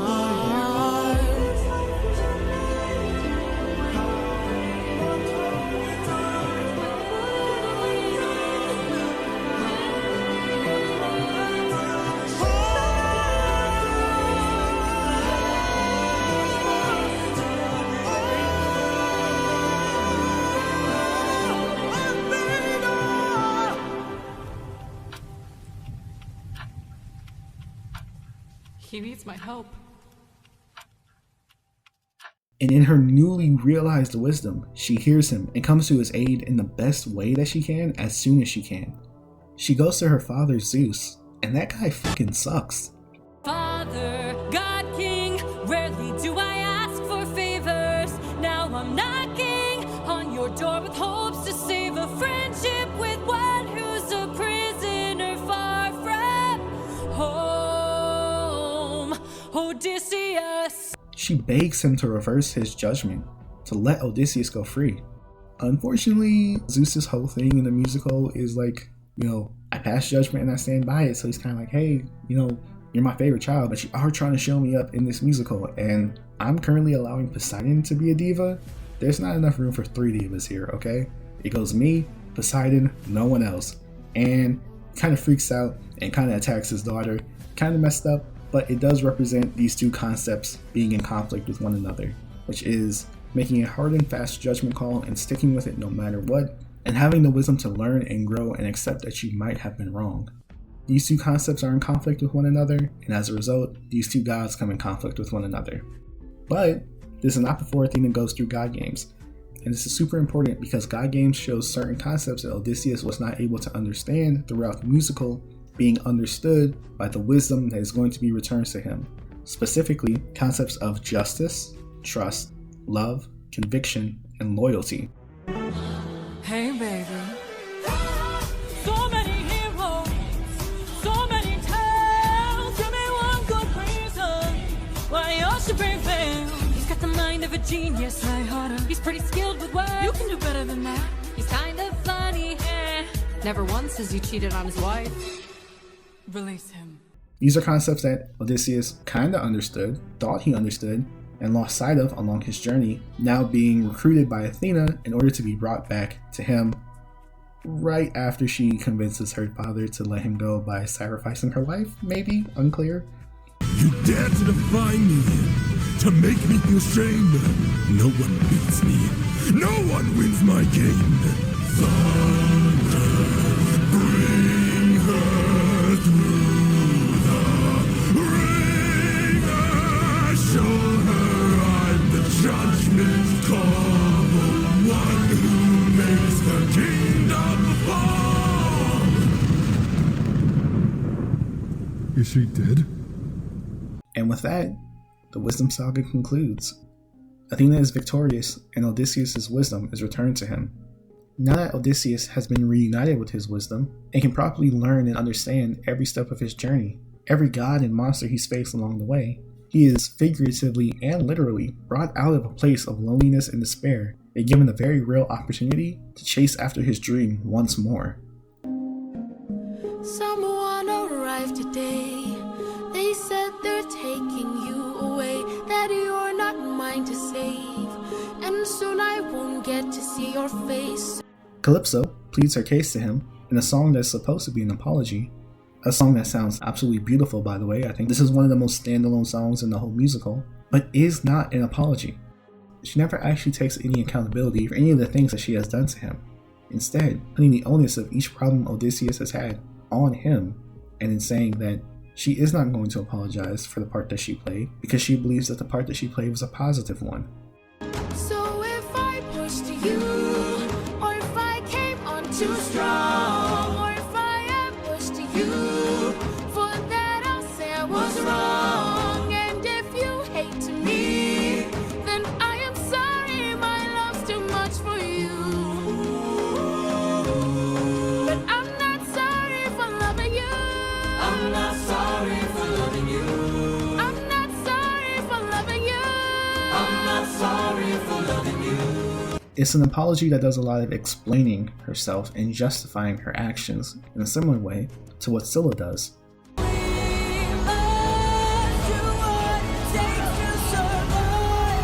In a similar way to what Eurylochus does. I'm starving, my friend. But if you kill his cattle, who knows what he'll send. This is the home of the sun god. I'm tired, my friend. But not in a similar way to what Athena does. And so I thought maybe if I had made a different call, maybe if I hadn't missed it all, maybe he'd be fine. Maybe we'd unwind. And that, unfortunately, is what Odysseus' wisdom dictates a true apology is. But wisdom softens our heart, and Odysseus is no exception. He sees Calypso having a hard time, understands what she's gone through, and pities her, sympathizes with her, in some regards, even empathizes with her. But he can't stay with her. I'm angry and tired and restless and sad. I'm stuck in the moments I swore that we had. I wish you would chase me or try to embrace me for once. I wish you would lie and say I love you, you do. but not in the way that you want me to. His wisdom has granted him a deeper understanding of what love is, and he can express the fact that he does have love for her, and that he has gratitude for the companionship that she has provided for him, but that does not mean that he can't draw a clear boundary, one that he won't allow to be crossed any longer. And if Calypso truly loved him, she would have to accept that answer, but Calypso doesn't love Odysseus. I know I keep saying this, but what Calypso truly loves is that she isn't alone. And because anyone can fill that role of keeping her from being alone, the person and what they want isn't what matters to her, just the end result. She is alone again, and she's heartbroken. It does not matter that this is better for the person she professes to love, this is bad for her, and that is as far as Calypso's love extends. I hate that I fell in love with you. Hate that I fell in love with you. Why did I fall in love with you? Why did I fall in love with you? What do I do with this love for you? What do I do with this love for you? How am I supposed to get over you? How am I supposed to get over you?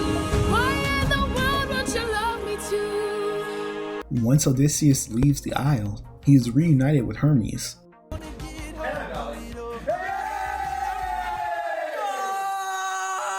Who once again fills the role of wisdom in Odysseus' life when Athena physically cannot. Hermes? Hello, old friend. So you're the one who talked to Calypso. Why are you here? Hermes shows Odysseus the way home, the way to continue chasing after his dream.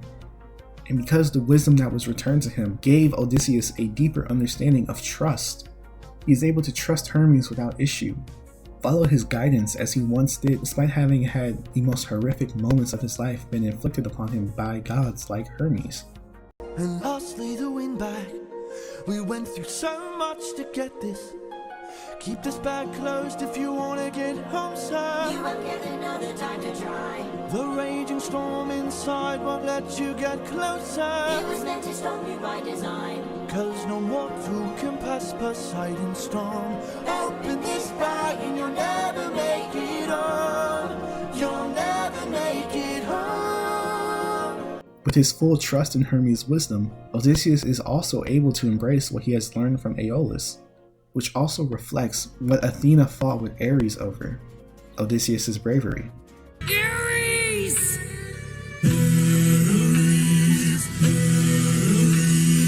What kind of sick coward holds back his power while his friends get devoured? He didn't even fight Scylla, didn't even try to kill her. Hides inside a wooden horse to get the job done. Never handles things up front, pathetic and weak like his son. And thanks to his wisdom's newfound understanding of boldness, of conviction, he is able to challenge Charybdis, a being just as fearsome and feared as Scylla, and survive without any sacrifices being made. You must be who Hermes mentioned. A monster here to block my way. I'd like to hurry up and end this. So if you don't have much to say, then oh, bring it on. I'm not dying here, I'm still fighting here. Once he gets past Charybdis, he's almost home. Ithaca is in sight, but here comes Mr. Petty Bitch himself, Poseidon. There, I see it. The island I've been searching for. Home, I've reached it. My wife and son are past these shores. Holding on, I am almost there. My love, don't be scared. Hold on, I am on my way. I'll be there today.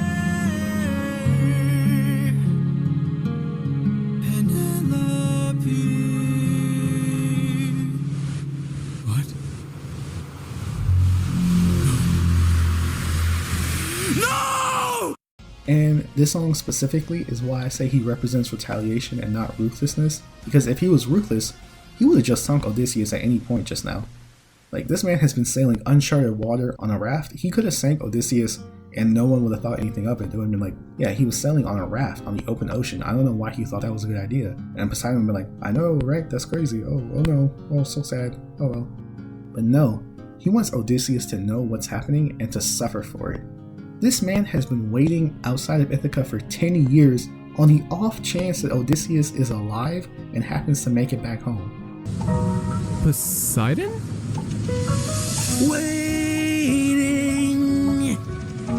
Odysseus, when you come home, I'll be waiting. Even if I'm the last thing you see, I'll be waiting. I'm not here now. There's no confirmation in the musical that Poseidon knows Odysseus is alive. We could speculate and say, Zeus probably told him that he's alive, or Poseidon go, well, I never claimed his body and I am the sea, so he didn't die at sea. But there is no actual in-musical canon confirmation that Poseidon knows that Odysseus is alive. That means this man has decided to set up shop outside of Ithaca to wait it out just in case. And he's not doing this because he has any sort of love for his Cyclops son. He's doing this because he fears losing respect. He's actually behaving in a similar way as Odysseus earlier in the musical, making decisions out of fear and letting fear be what drives him and moves him forward. But unfortunately for him, Odysseus is no longer fearful. He is not moving forward out of fear of losing something. He is moving forward out of the desperation of knowing this is the last chance he has to achieve his dream. He will stop at nothing to make sure it's a reality. I don't think you seem to get it. I can't afford to die, 'cause I will get back to my son, and I will get back to my wife! And extra unfortunately for Poseidon, Odysseus has regained his wisdom, which means that he can understand what Poseidon was trying to teach him before, which is not being ruthless, but rather being retaliatory, and in this case, specifically because he has a better understanding of a sense of justice and what must be done to Poseidon, not just so he can get home, but also for the sake of the men who died at his hands.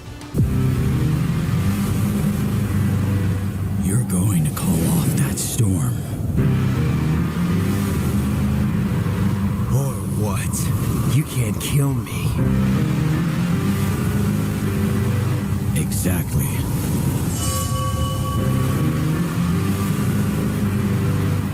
Wait. Wait!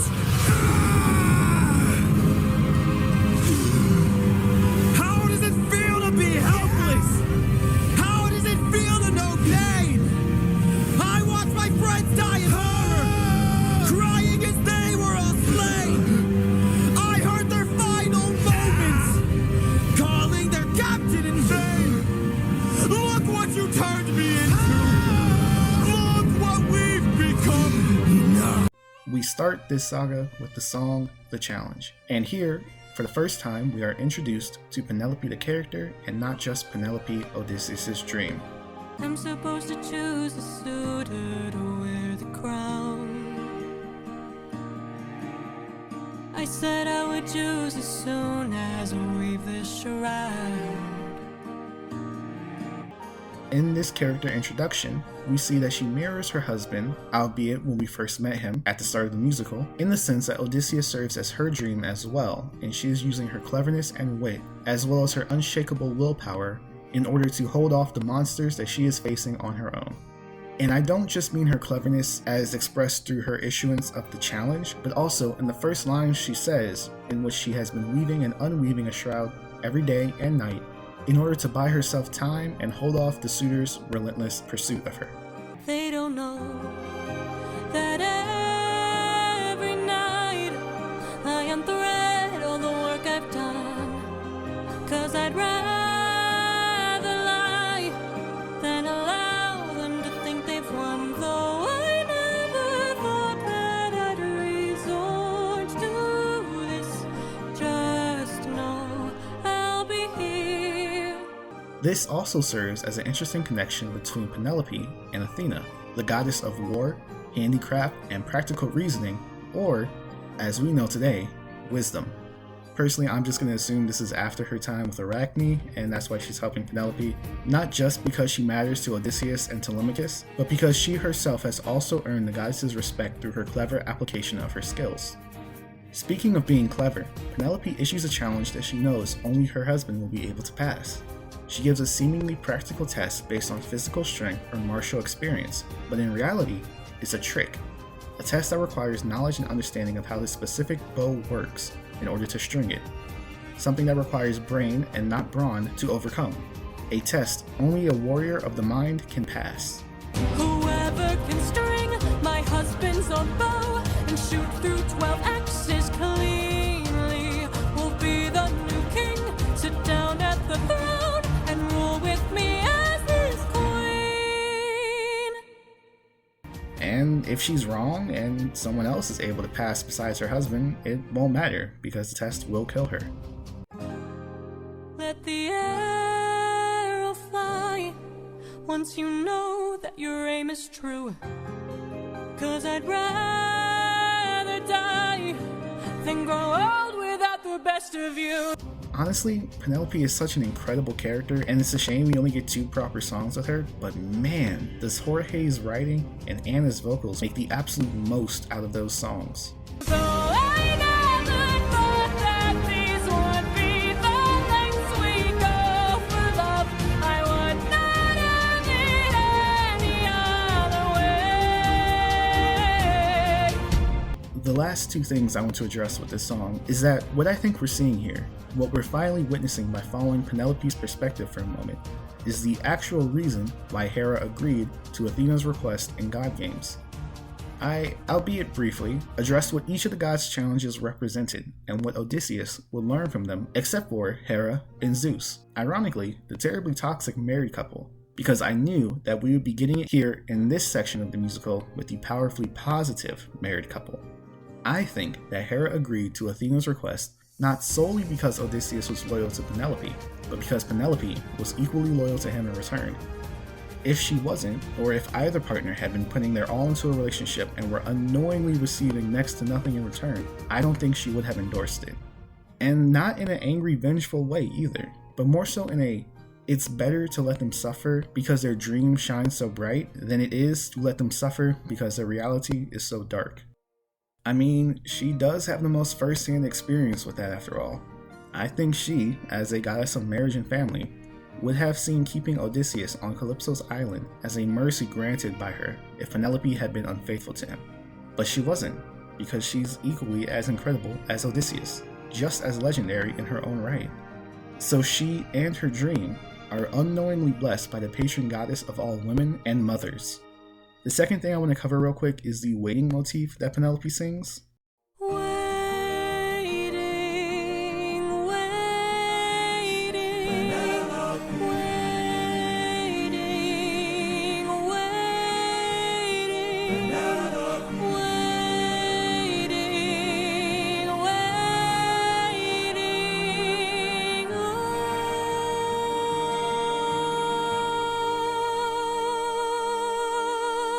Despite just being an absolutely beautiful piece of music, I think that by having her echo the sentiments of Odysseus' mother, a character we only ever saw in the underworld after her passing, and singing this while the suitors call out to her, subtly shows just how much danger she's in, but also foreshadows events to come just 2 songs later.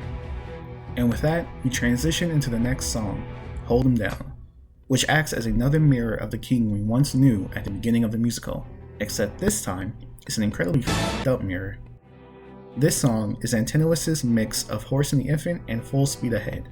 He expresses that his dream and desire is to claim both Ithaca and Penelope as his own, a dark and twisted reflection of Odysseus' own I Want songs from earlier. And when the deed is done, the queen will have no one to stop us from breaking her bedroom door, stop us from taking her love and more.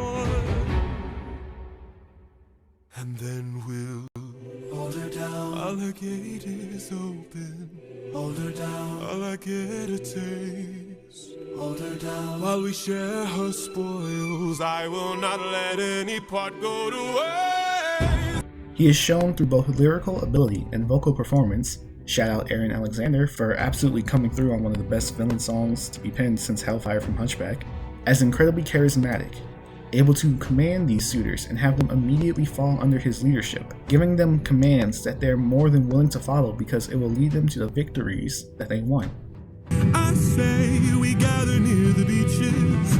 I say we wait till he arrives. Then when he docks his ship, we can breach it. Let us leave now, today we can strike it. Hold him down till the boy stops shaking. Hold him down while I slit his throat. Hold him down while I slowly break his pride, his trust, his faith, and his bones. Cut him down into tiny pieces. Throw him down in the great below. When the crown wonders where the prince is, only the ocean and I will know. Also, real quick, while we're talking about these absolute freaks, I have never in my life been so excited by something, let alone the incredibly fucked up bullshit that they're getting excited over, to either A, lift another grown man into the air above my head, or to B, allow myself to be lifted by another grown man into the air above his head. These dudes are fucking freaks, man. And he's unfortunately extremely clever, seeing through the deception of the queen immediately, and comes up with a plan of action that would have worked if not for one thing. He is not legendary. He does not have what it takes to reach the realm of someone like Odysseus or Penelope, and we see this as soon as the song starts. Screw this competition, we've been here for hours. None of us can string this, we don't have the power. Screw this damn challenge, no more delays. Can't you guys see we're being played? This is how they hold us down while the throne gets colder. Hold us down while we slowly age. Hold us down while the boy gets bolder. Where in the hell is our pride and our rage? Instead of trying to find another solution, instead of just brute force, he immediately gives up and tries to force his will on the situation.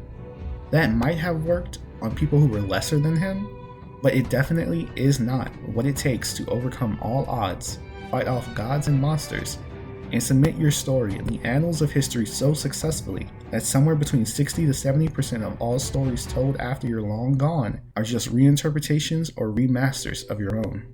Antinous does not understand this, and he pays the toll for his hubris. Here and now there's a chance for action. Here and now we can take control. Channel the fire inside your soul and hold him down.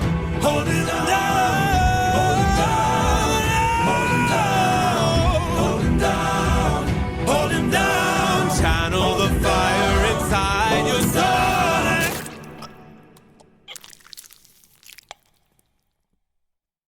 He isn't the only one who's going to pay this toll, though. Athena promised Ares blood to be spilled to protect the daughter of Sparta, and blood shall he receive, because now we're at Odysseus. This is Odysseus' true song as the monster. Every monster we faced in this musical has a song to themselves that was titled simply after their name. You could maybe argue Puppeteer for Circe and Thunderbringer for Zeus, but those are more titles than actual names. But now, we have Odysseus' turn to become the monster to protect his dream. The very lesson that Zeus was trying to instill in him since the horse and the infant. For 20 years I've suffered every punishment and pain, from the wrath of gods and monsters to the screams of comrades slain. I come back and find my palace desecrated, sacked like Troy. Worst of all, I hear you dare to touch my wife and hurt my boy. I have had enough. Also, real quick, a fun little detail I really like here is that Odysseus clearly had to have passed the challenge Penelope set forth. I know he does so explicitly in the original text, but I think it's kind of fun to have it implied here in the musical in this way, because he showed up to Ithaca barehanded. The last weapon we saw him hold was a trident, and yet here he is, shooting down suitors in the dark. Clearly, he had to have gotten a bow from somewhere, and what bow did Penelope just very nice and neatly set out next to some random axe heads, and then left plenty of bowstrings and arrows nearby to go with it? I just like that this way it makes it feel like the entire family worked together to clear their home of monsters. Speaking of monsters, We see here everything Odysseus has learned from his time dealing with his monsters. He traps his opponents, breaks their will, and scatters them on the wind like Polyphemus. He strikes from the darkness and goes after the suitors holding torches like Scylla. He kills in big, over-the-top ways in order to instill fear in the hearts of his suitors before he gets to them, just like Poseidon. And like Poseidon and Zeus, he doesn't let begging stop him from his slaughter. Oh, King, our leader is dead. You've destroyed the serpent's head. Now the rest of us are no longer a threat. Oh, King, forgive us instead, so that no more blood is shed. Let's have open arms instead. No. Telemachus and Athena also come in to help with the fight, and we see the progression of both of these characters. Telemachus following his dream of becoming legendary by protecting his mom, and Athena following her dream of trying to make things right with her old friend.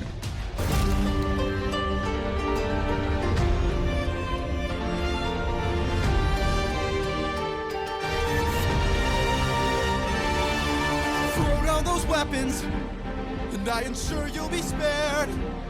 After seeing what the king will do to us, we wouldn't dare.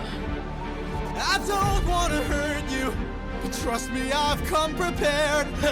Your very presence is doomed the king, young prince. We don't fight fair. Stop!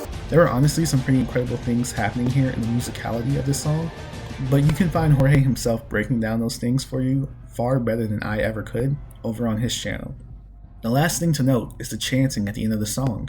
The choir, singing Odysseus' name, matches the choir singing it at the end of No Longer You, completing the subtle foreshadowing of Odysseus killing all the suitors for love, and sending Hades a bunch more paperwork once again.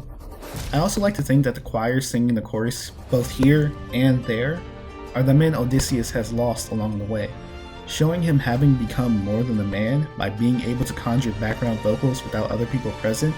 It's a whole thing in the musical, just trust me. But also being less than a god, because the spirits he can conjure to sing are based in his loss and suffering. Also, it kind of lets the 600 men make it back home as well, even if only symbolically. Lastly, we get to both I Can't Help But Wonder and Would You Fall in Love With Me Again, or, as I like to call them, the two songs that ripped out my fucking heart and played hacky sack with them, but in a good, emotionally cathartic kind of way. These songs are the heartfelt conclusion to everything that's happened before them, so I might not spend as much time talking about everything in these songs as I have others, but that's not because I like them less or anything. It's just that a lot of what they cover, I feel like we've already gone over. We start with Odysseus and Telemachus reuniting and reflecting on everything that they've both been through since Odysseus left for war. There's a beautiful moment in Telemachus' reflection where he exhibits fear of his reunion with his father, potentially not being what he always dreamt it to be, and for a moment, he hesitates before reaching out to him. But Odysseus, the man who has been through everything and casted aside his fear through his wisdom and understanding, does not hesitate, and he calls out to his son. And that moment is enough to push Telemachus forward into his arms, and we get the first moment where I just lost it and I couldn't stop the tears from flowing as they harmonize with each other for the first time. My son, I'm finally home!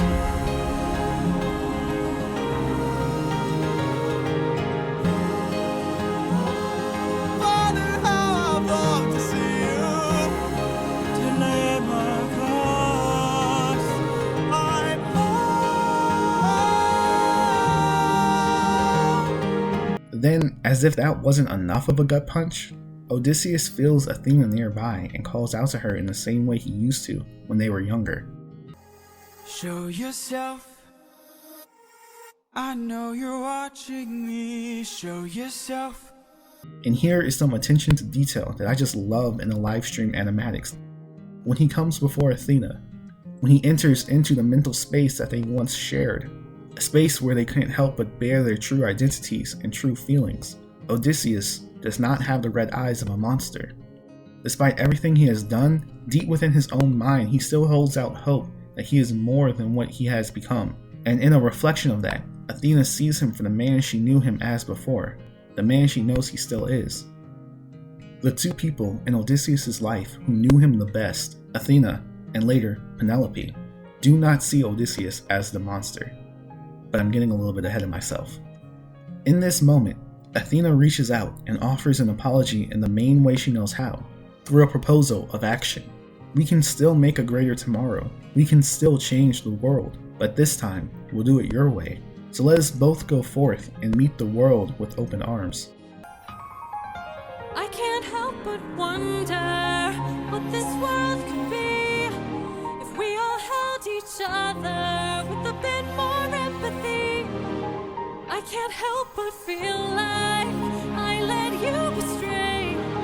What if there's a world where we don't have to live this way? And as beautiful of a proposal as that is, as much as it finally matches the understanding Odysseus was asking for 10 years ago, it's too late. If that world exists, it's far away from here. It's one I'll have to miss, for it's far beyond my years. You might live forever, so you can make it be. But I've got one endeavor. There's a girl I have to see. There are no hard feelings this time, no harsh words, just a broken man who knows his limits and knows that he can't be the partner or the friend to Athena that he once wanted to be.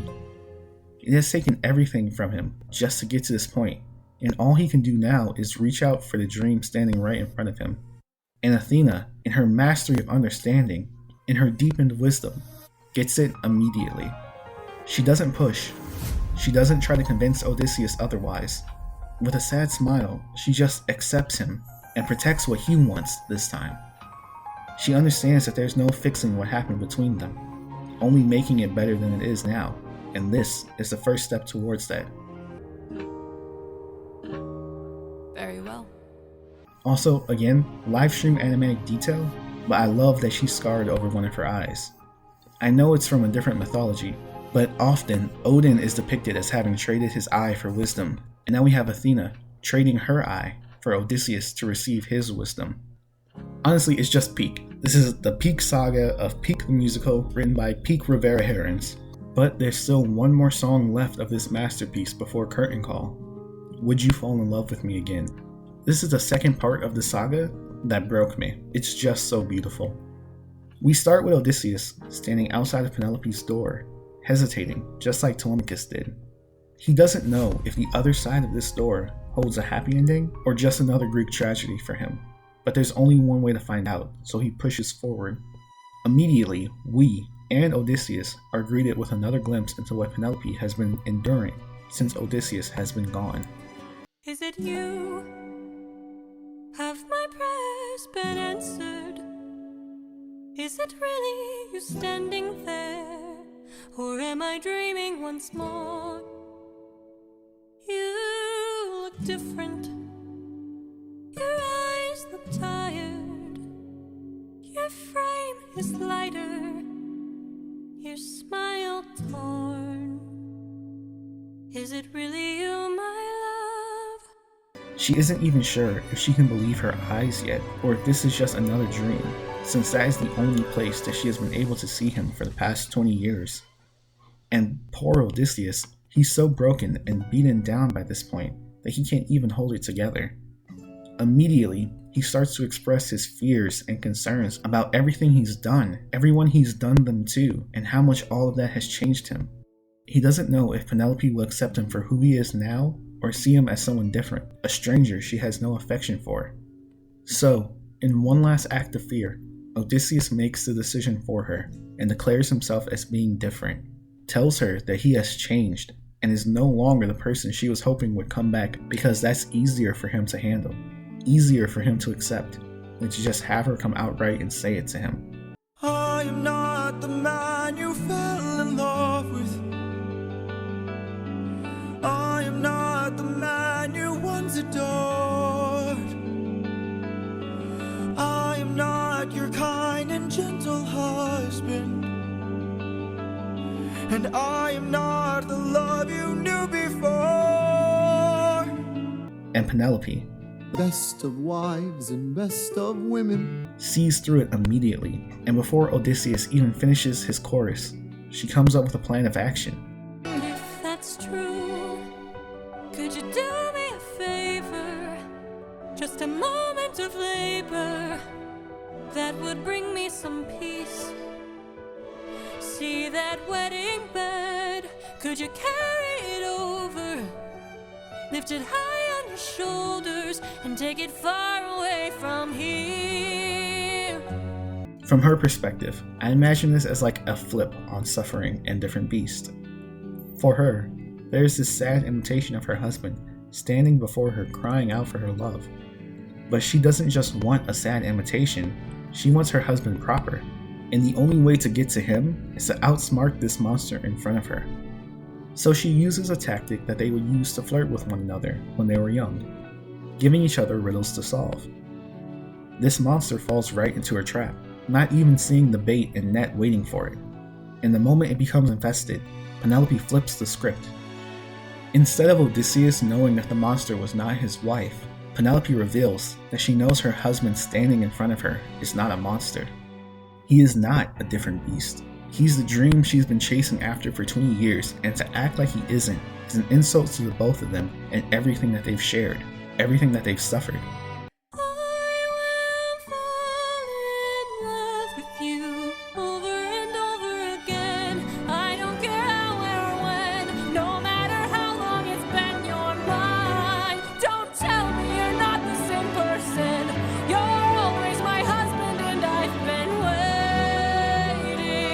And in one of the most beautiful rising crescendos I've ever heard, she shows exactly why Odysseus could never allow himself to accept being on Calypso's isle.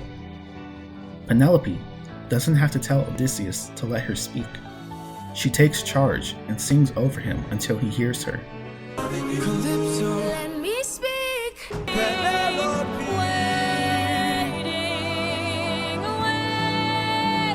Penelope doesn't have to explain herself to Odysseus for him to understand her and to be empathetic to what she went through. She conveys her emotions to him through the repetition of a single word. I spent my whole life here, was cast away when I was young, alone for 100 years. I had no friends but the sky and sun.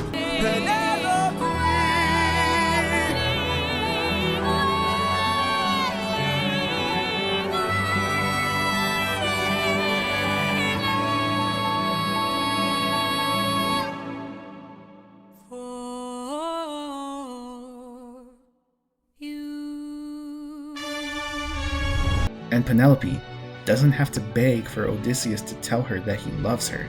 They tell each other in unison.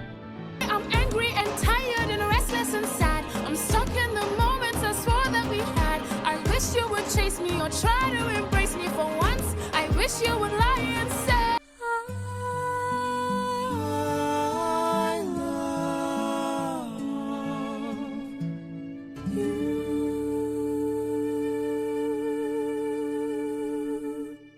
It's a love worth fighting for, worth killing for, and worth waiting for 20 years on the off chance that you can be reunited with it for. It's a love that is, truly and genuinely, epic. Alright, I know what you're thinking. Did I seriously just spend a however long video over explaining the concept of a hero's journey to you? Yes. Yes, I did. Did I know that that's what this video was going to be before I started recording it? No. No, I did not. But honestly, it just makes sense. The hero's journey is one of the most popular narrative archetypes in existence. It stood the test of time and still hits home with audiences to this day for a reason. And the Odyssey, especially the way it's told here in Epic, is one of the most impactful versions of that archetype. This story, and many, many others, can teach us so much about ourselves without us ever even realizing it. So, if there's anything I want you to take away from this video, it's this. Never give up! If there's a dream you have that seems like you'll never be able to reach, or a goal you have in mind that seems so impossibly far away, just think of this musical, its story, and its characters. Remember them. When it seems like the days are getting longer, the trials are getting harder, and you're facing more and more times where all you can hope to do is just survive. This life is Dangerous, my friend. no matter what way you choose to approach it. There will always be a time where you have to weather a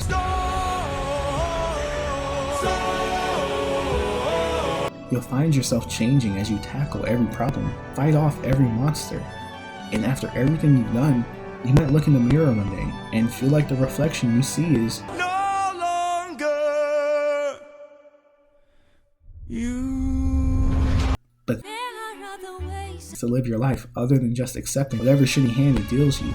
At the end of it all, to be able to say you gave it your everything, that you tried your absolute best, I can't guarantee you that We'll be fine. that you won't find yourself in situations where Your luck runs out. and you end up feeling like you're Done for. But if you truly want to be Legendary. you need to charge For speed ahead. Get in the water. and face whatever comes at you with Open arms. even if you feel like you're just alone. I promise you that by the end of your journey, you'll feel like a Different beats. Remember to though, because love, even if it's phileo love, can make the journey a whole lot easier. But hey, what do I know? After all, I'm